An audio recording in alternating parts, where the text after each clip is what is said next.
just to explain where we are with this, I'm doing this because I can't be bothered to keep getting up and moving the camera. So I wanted to put a second border on here, done the angels all the way around to make it bigger. So I thought I might just get away with this because I only had 1/2 meter of this with this lovely picture in, and I thought I could just do another cornerstone, cut it to 7, so I can then go along like so for my next border. However, this, to do that, if I hold it up where it would be stitched,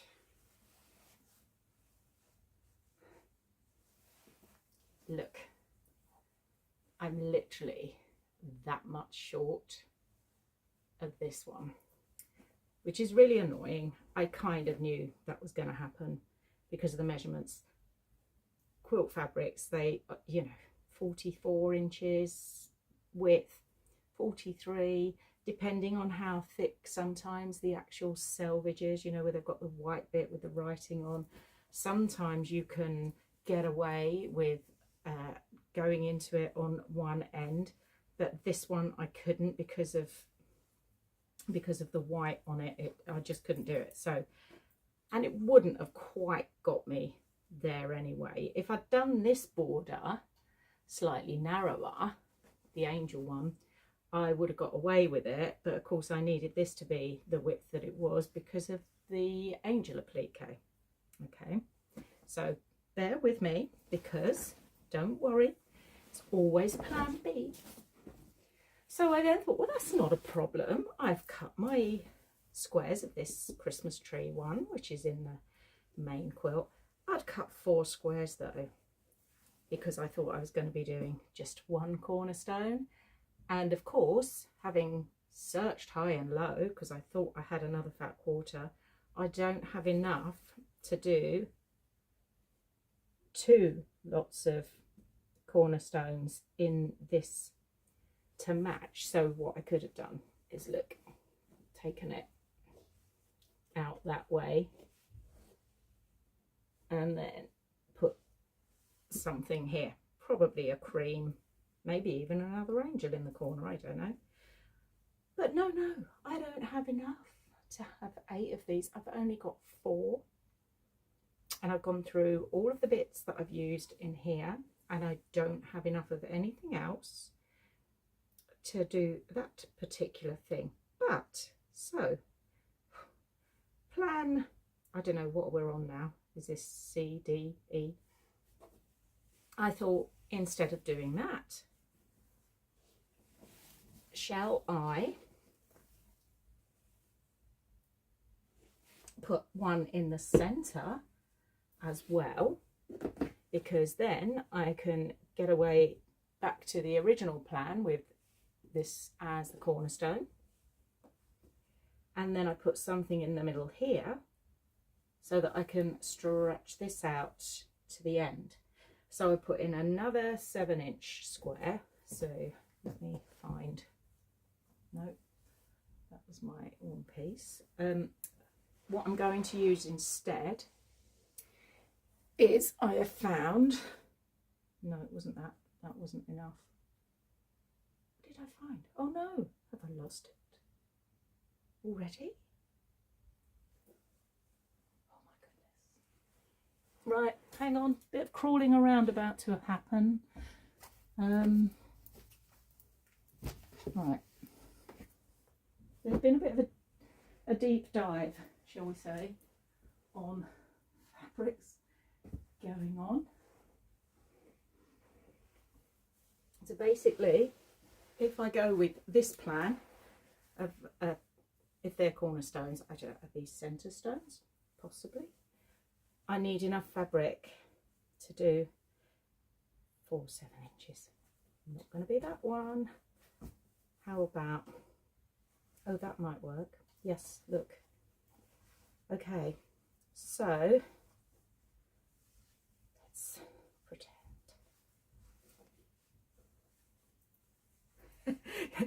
all sitting here watching this now probably going, and this is why you buy a pattern that someone else has done the work.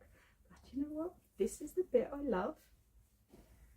So if I were to do that, that would stretch me out, so I get into that corner for those tree cornerstones, and I've got this centerpiece. So now what do I do with that? So I'm thinking I've got a heart there, so I could just go a bigger heart, and to take away the squareness, if I were to put these in the corners here,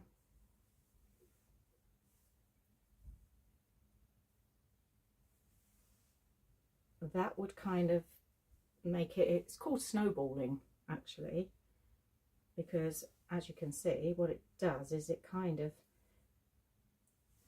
rounds it off almost. It's a square circle, if there is such a thing.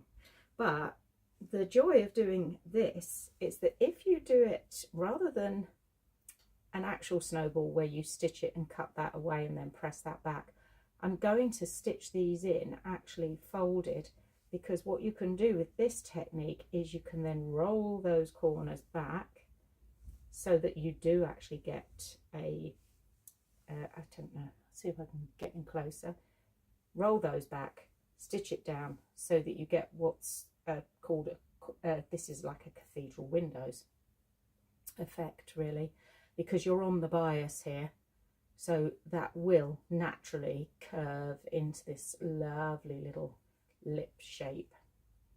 Okay, and then I have my heart in the center. Do I want a heart in the center? Or if by any slim chance I could do, look, 4 little gingerbread houses. But then I don't know, I quite like the heart. I'm going to go with a bigger heart, and I can go back to that one that I just tossed with gay abandon across the room, which is the slightly deeper writing one, script one that I've got. Anyway, that is now my master plan. So the only issue I have with this master plan, and I'm going to go and do a deep dive in a minute, is that I need, hang on, 4, 6, 8, 12. Oh my God, I've got enough. I have. I don't know why I thought I needed 18. I had 18 in my head and I was in a complete panic because I only had 17 3-inch squares to do this snowballing. But I duh. Hey! Okay, that's a win. So I'm off to do this block and I will show you how I've done that and what I've done.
spotted the deliberate maths mistake there of the 12. 4 4s are 16, not 12. So luckily I cut more of these anyway, because I didn't get the maths right the first time round. So now I'm making sure that as I sew these in, I'm getting those keeping to my 1/4 inch and stitching in the corner. I'm going to go back as well just to make sure. Obviously these ones here I can't yet because they're going to be on the next row. If you want to though, you could just do a basting stitch like 1/8 of an inch all the way around, entirely up to you. But what then happens if I push this back is, look, that can then roll over. So there we go.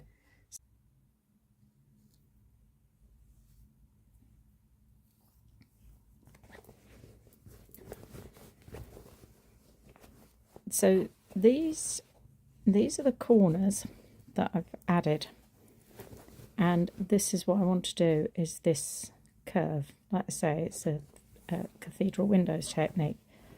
So make sure, don't do the curve until all your seams are done. So I'm not going to do these ones down the bottom because they're going to sit in the binding, because otherwise you lose the ends, if that makes sense. Now, because we've folded this in half, this is on the bias, so it is just going to roll back really nicely and really easily. And then, sorry, I have to put that needle in my mouth. I'm just going to pin the middle of it now.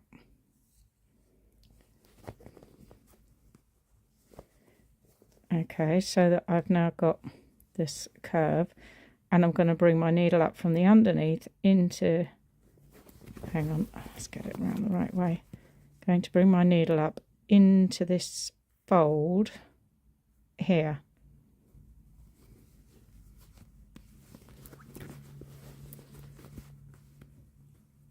So quite a fine needle. Now bear with me because I am stitching this from the camera, like with the camera here rather than anything else. So once you're up, it's that stab stitch, and it's just going to be straight back in and then up again into that little fold.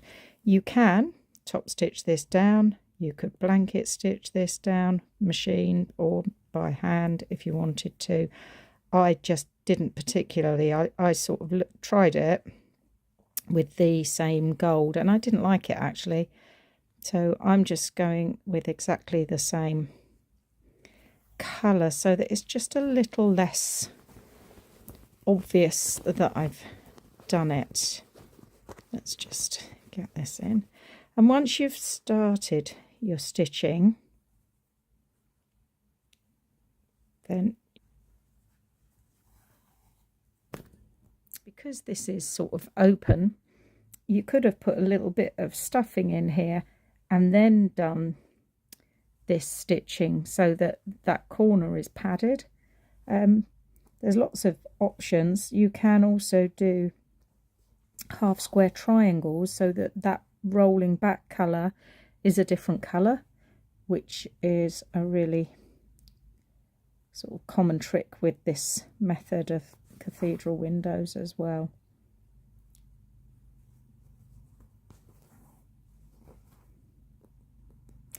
If cathedral windows are your thing, then I have to say the book to look for is the one by Lynn Edwards, who I'm very proud to say is a friend of mine, as well as being one of my all-time heroes. And she's done a book on it. I'll see if I can find the name of it. It's probably Cathedral Windows by Lynn Edwards, isn't it? But I'll fish out mine so I can do the cover in case you wanted it, because like I say, it's one of my favourite kind of quilt designs, and so many different ways of doing it. So there you go.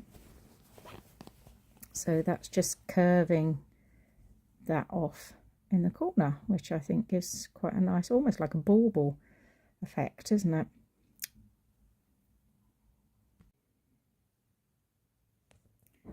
So here we are, the finished quilt top, and I'm really chuffed with that.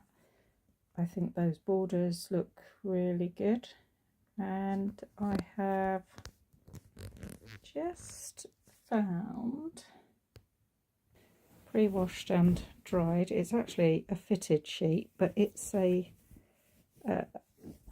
one of those soft cotton ones, so I'm going to do big stitch quilting anyway, and I wanted it to have a nice cozy back, so it's got a nice fleecy feel to it. So I just need to cut off these irritating elastic bits, get that square, and then layer it all up, baste it, and I am good to go with the quilting.